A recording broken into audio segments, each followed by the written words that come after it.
Share market में हुए 30 लाख करोड़ रुपए के नुकसान के पीछे कांग्रेस सांसद राहुल गांधी जी ने स्टॉक मार्केट क्रैश को एक स्कैम बताया और इसमें उन्होंने प्रधानमंत्री, गृह मंत्री और वित्त मंत्री पर आरोप लगाया और उन्होंने कहा कि यह एक घोटाला हो सकता है और इस पर जेपीसी की मांग की।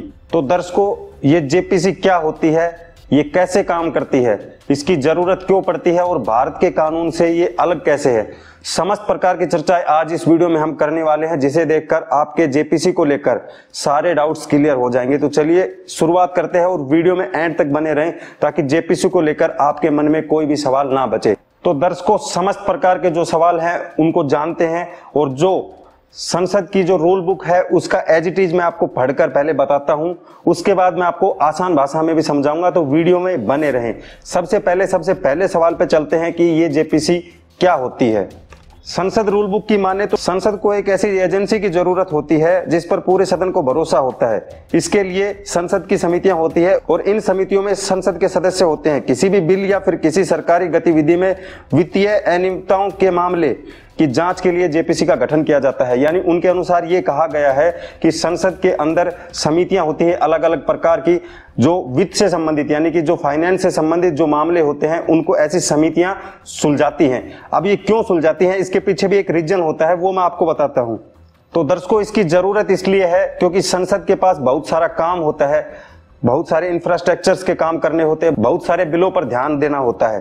तो इस प्रकार का जब वित्त या फाइनेंस से संबंधित कोई स्कैम सामने आता है तो उसके ऊपर वो गहनता से विचार नहीं कर पाते और उन्हें इस प्रकार की समितियों का गठन करना पड़ता है। इसी प्रकार ये जेपीसी का गठन भी एक समिति है और इस समिति द्वारा वित्तीय या फिर ये कहें कि फाइनेंस के ऊपर विचार किया जाता है और उनका सच झूठ का पता किया जाता है और इस समिति द्वारा इन्वेस्टिगेशन की जाती है कि कौन आरोपी है। अब दर्शकों, चलते हैं अपने तीसरे सवाल पर और जानने की कोशिश करते हैं कि ये कानून से कैसे अलग है। यहां पर मैं आपको एक एग्जांपल से समझाना चाहूंगा, उससे आप बिल्कुल अच्छे से समझ पाएंगे।